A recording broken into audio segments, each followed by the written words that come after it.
ये वादी अजीज शरीफ, ये मेरे पीछे बैक जो है चिन्योट से सड़क आ रही है और ये सरगोदा सिला वाली इस तरफ जा रही है।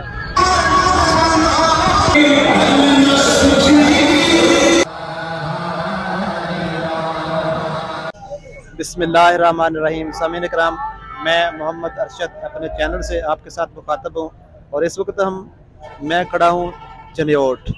ये वादी अजीज शरीफ, ये मेरे पीछे बैक जो है चिन्योट से सड़क आ रही है और ये सरगोदा सिला वाली इस तरफ जा रही है।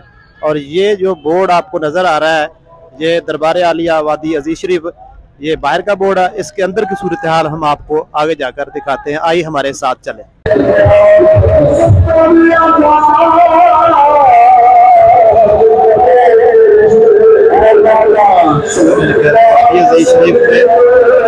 सालाना प्रोग्राम और मिलादुन्नबी के सिलसिले का ये प्रोग्राम आप देख रहे हैं। जब एक कबीर अवाम की तादाद यहाँ मौजूद है, आप देख सकते हैं इकट्ठे हो चुके हैं। सामीन इकराम, ये हज़रत ख्वाजा महबूब अलही नसीम साहब, उनका घर सामने नज़र आ रहा है। उधर से लोग इंतज़ार में हैं और यूं ही वो बाहर निकलेंगे तो वो एक काफ़िले की शक्ल में मस्जिद के अंदर तशरीफ़ ले आएंगे। तो सामीन इकराम, इसकी तफसील थोड़ी सी आपके साथ शेयर हो जाए। ख्वाजा मोहम्मद अली साहब, ख्वाजा नवाबुद्दीन रहमतुल्लाह अलैह उनके मरीद है और आप का जो आबाई गांव था वर्षा खुशाब के करीब था। आप अपने पीर के हुक्म से 1955 में यहाँ चिन्योट दरिया के किनारे तशरीफ़ लाए और 1956 में आपके यहाँ ख्वाजा महबूब अलही नसीम साहब बेटा पैदा हुए। तो इसके बाद ये यहाँ पर सालाना महफ़िल का जो आगाज़ हुआ वो 1962 से शुरू हुआ और इसके बाद ताहाल 2023 आ गया है। तो ये हर साल महफ़िल होती है। लोग दूर दराज मुल्क से और बैरून मुल्क से यहाँ लोग अकीदतमंद तशरीफ़ लाते हैं और ये सिलसिला अरसा दराज से शुरू है। और हज़रत साहब ख्वाजा मोहम्मद अली साहब रहमतुल्लाह अलैह, उनके दो फर्जंद हज़रत ज़ुबैर बलाल साहब, वो भी फौत हो चुके हैं और उनका दरबार भी इन ख्वाजा मोहम्मद अली साहब के साथ है। अब वहाँ दरबार जो बना हुआ है, जो आपने पहले देखा है, वहाँ पर दोनों बाप बेटा है।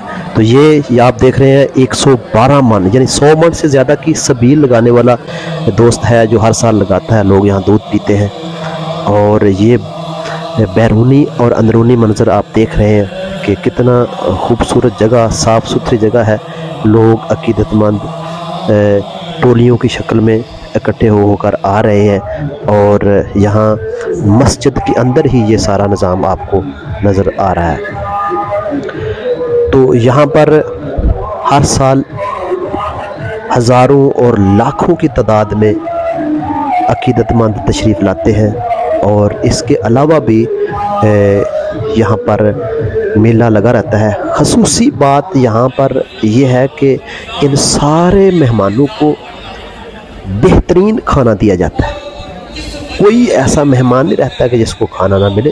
और खाने में भी मैं आपको ये दिखा रहा हूँ कि आगे जो तैयार हो चुका वो हम वहाँ नहीं जा सके।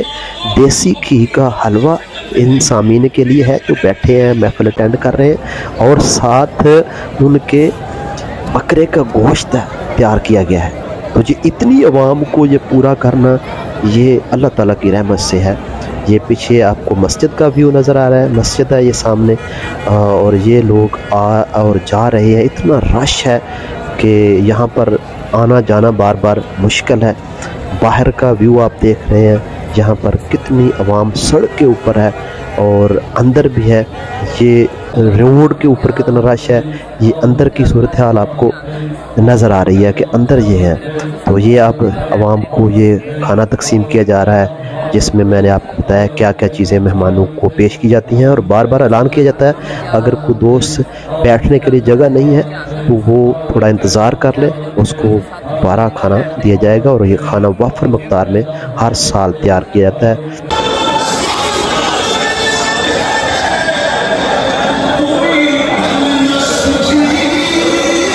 सामीन इकराम, इस दरबार से मुतल्लक एक बहुत ही मशहूर वाक़या है जो बहुत से लोगों ने देखा भी है और किताब के अंदर ये दर्ज भी है, उनकी जो किताब लिखी हुई है। तो उसके मुताबिक इस जगह को आबाद करने वाले ख्वाजा मोहम्मद अली साहब 1982 में यहाँ फौत हो जाते हैं और उसके बाद उनकी कब्र वहाँ तैयार कर दी गया, मज़ार जो बना दिया जाता है। तो 1992 में 10 साल के बाद वो मौजूदा खलीफा जो हज़रत ख्वाजा महबूब अलही नसीम साहब, उनके बेटे भी हैं, खलीफा भी हैं उनके जाने के बाद, तो उनके ख्वाब में आते हैं कि बेटा मुझे यहाँ से निकाल कर हाइट पे मेरी कब्र मुबारक बनाई जाए। तो उन्होंने अपने दोस्तों से, अपने संगियों से मशवरा किया। तो उस वक़्त फिर 10 साल गुजर चुके थे। तो फिर मशवरा तय हुआ, कई मरतबा जब ख्वाब आया तो फिर ये तय हुआ। रबीउल अव्वल का महीना था, बुध और जुमेरात की रात थी। सूफ़ी मोहम्मद नवाज़ साहब, सूफ़ी मोहम्मद भट्टी साहब और सूफ़ी नसीम साहब प्राम सरगोदा वाले, ये इन ख्वाजा साहब के साथ पेश थे। बाकी बहुत ही आवाम थी। तो तय पाया कि इनको यहाँ से कब्र मुबारक से निकाल कर ऊपर यहाँ हुक्म हुआ है वहाँ पर कब्र बनाई जाए। वो दरियाई इलाका था, वो नीचे कब्र थी। तो फिर उनको निकाल कर 10 साल के बाद उनकी कब्र मुबारक दोबारा तैयार की थी ऊपर हाइट पे। वो नीचे साथ दरिया चलता था, इसका भी ख़तरा था, का पानी का भी ख़तरा था। तो जो हुक्म हुआ उसके मुताबिक 10 साल के बाद जब सामीन इकराम उनका जस्ते खाकी निकाला गया तो उनके कफन को बिल्कुल साफ शफाफ, महक खुशबू वाला और बिल्कुल वो जिस डब्बे में उनको दफन किया जाता है वैसे का वैसा था। डब्बे को थोड़ा बहुत नुकसान था, लेकिन जो कफन था, जिस्म था, बिल्कुल साफ़ सुथरा पूरा और खुशबू महक रही थी। और उनके हुक्म के मुताबिक उनको निकाल कर 1992 में यानी 10 साल के अरसे के बाद वहाँ जहाँ अब मज़ार मुबारक बना हुआ है वहाँ दफन किया गया है।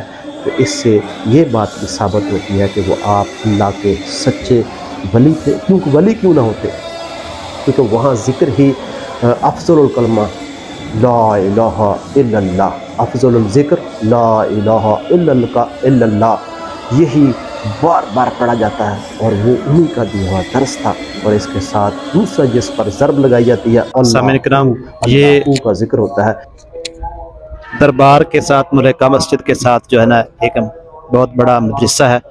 ये आप देख रहे हैं मदरसे का व्यू, हम आपको अंदर से दिखाते हैं। ये मदरसे के अंदरूनी सूरत है, ये आप देख सकते हैं। ये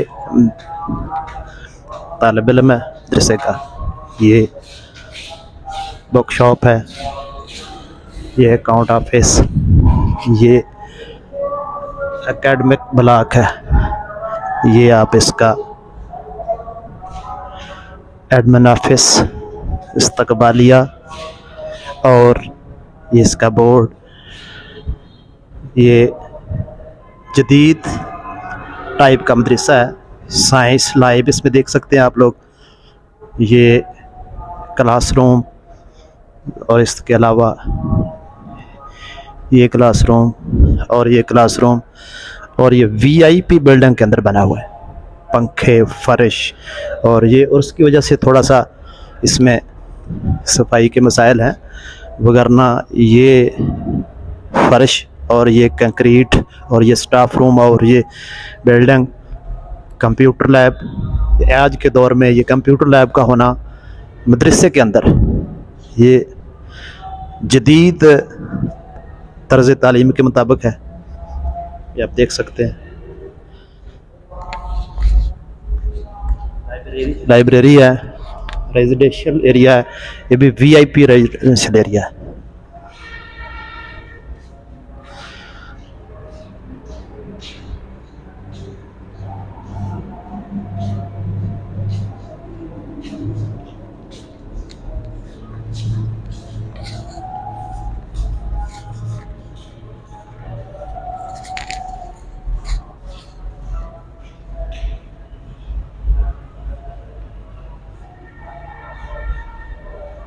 ये प्रिंसिपल का ऑफिस, बाकायदा बोर्ड लगे हुए हैं।